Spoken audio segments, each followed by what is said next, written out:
It's my great pleasure to welcome you all here today at our second annual Chairman's Lunch. I'd also like you to welcome our guest speakers and panellists today. We're pleased to have Tom Gellibrand from New South Wales Transport, Sue Netterfield from Thiess John Holland Dragados, I hope I got that one correct, and Mark Elliott from Northwest Rapid Transit. Ladies and gentlemen, I'd like to welcome up to the lectern the General Manager of the Novotel Sydney Norwest, Mr. Paul Donnelly. The Hills Chamber has been fantastic and allowed us to network and obviously establish ourselves in the park. So once again, thank you to the Chamber for that. This is in fact a support partner event. We have some 31 partners that provide services to the Chamber and to members, and they provide those services to us willingly. This is one of a couple of events throughout the year that we invite the partners to. So I would ask you to join me in thanking those partners. Can I ask you to all to put your hands up if you're a support partner? Please, let's just do it. Let's acknowledge you. And the rest of us, can we give these people a round of applause, please? We really appreciate the support that you are giving us as the Chamber. In addition to that, I'd also like to acknowledge our Board of Directors. Can I ask our Board of Directors to stand, please? And some of them already are, Mr. Rod Matthews, Mr. Marco there, and our past chairman too. Do we have Mike Yeo here? I believe Mike Yeo's here. I believe Jim Taggart's joining us too. This is the Board of Directors and past chairmen that have really steered the direction for this chamber. They're all volunteers. They work hard with our chamber staff to enable us to do what we do for this great chamber and to ensure that this chamber grows and becomes relevant and indeed is the peak business body in this region. So board members, thank you very much indeed for your contribution too. We're extremely pleased to have secured our keynote speakers and panellists today, and I hope I'm not stealing their thunder, but the stats on this project really are incredible. We're planning on being open in the first half of 2019. And it's the first stage of what is known as Sydney's Rapid Transit Network. For certain stations we're providing a host of commuter car parking. We've got 4,000 car spaces across the railway line. Not parking at every station for good reasons, which I could just touch on.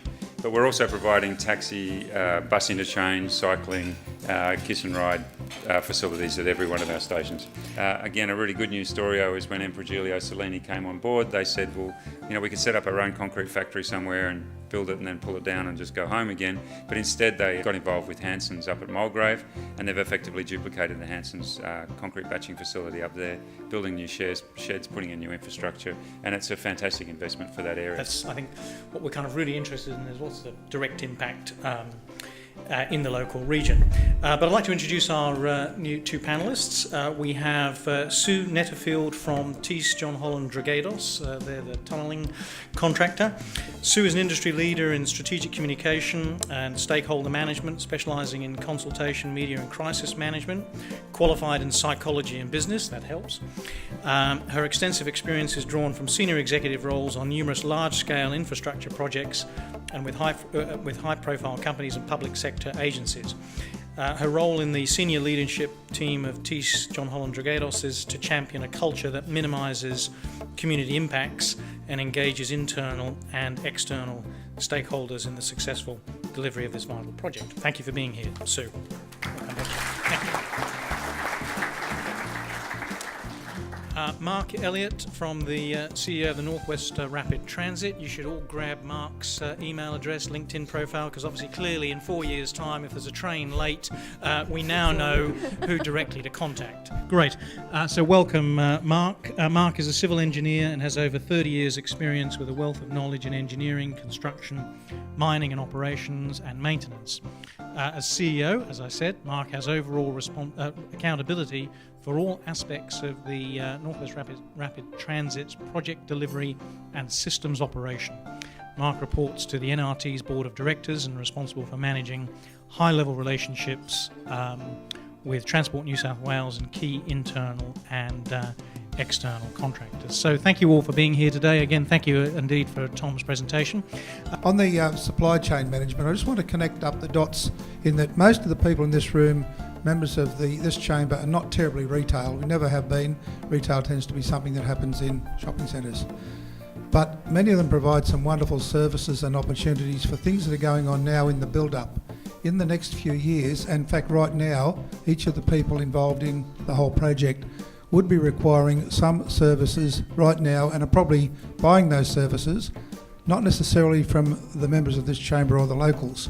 I'm not sure that I understand the connection, what portal, what opportunities there are. If we wind back the clock a little bit, we did host a couple of forums with involving the tunnelling contractor in town with trade and investment, which was, you've probably got a better word for it, but it was one of those meet and greet speed dating services where we had the contractors up there and they were able to explain the different activities they were undertaking and the sort of services that they would need moving forward.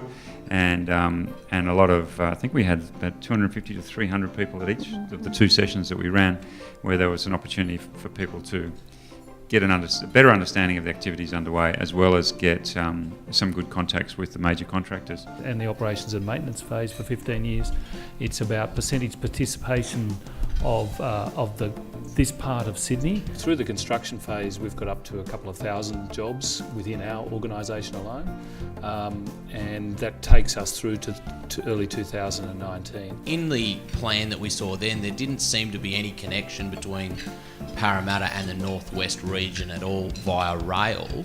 Is there any plan to reliven that original design of connecting Parramatta to Epping, and if not, why not? We're not doing anything in terms of progressing projects for connecting Epping to Parramatta. That's not within the scope of North West Rail Link or the Sydney Rapid Transit Network, but we've done nothing to preclude it sometime in the future. So if government wants to revisit that and make a decision, it's still open for them to do that. We have very, very clear and specific requirements and obligations upon us, which cover the contract and also cover work health and safety and the like.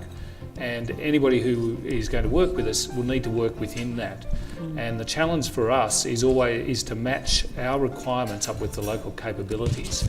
And we've got very hard obligations to engage with the local business community and engage a certain proportion of them on this project, and we're going to have to work very hard with local businesses to ensure that we get meet all the obligations and you're able to participate in a fashion that meets our obligations. With all the tunnels, how will commuters access to phone and Wi-Fi? It will be full Wi-Fi connectivity right through. We haven't actually finalised the detailed design for some of that, so that'll be finalised over the next 12 months. I know that they would love to have a look around some of the construction sites. Is that possible? Can you have group visits to construction sites? We've certainly had a number of visits from the Australian Engineers Society. We're able to accommodate visits to a certain extent. It's very, very difficult, of course, to accommodate visits to actually see tunnel boring machines, for example. That's almost invariably out of the question, but we have had also open days, and I'm aware that Transport for New South Wales, through their Community Information Centre, also organises regular bus tours to the various sites. Ladies and gentlemen, please join me in thanking Mark, Sue and Tom for spending their time and giving us this update this afternoon. Thank you. Thank you. Certainly lovely to be here this afternoon with all of you as per usual. Today I have the privilege of representing Minister Elliott, who is the Minister for Emergency Services.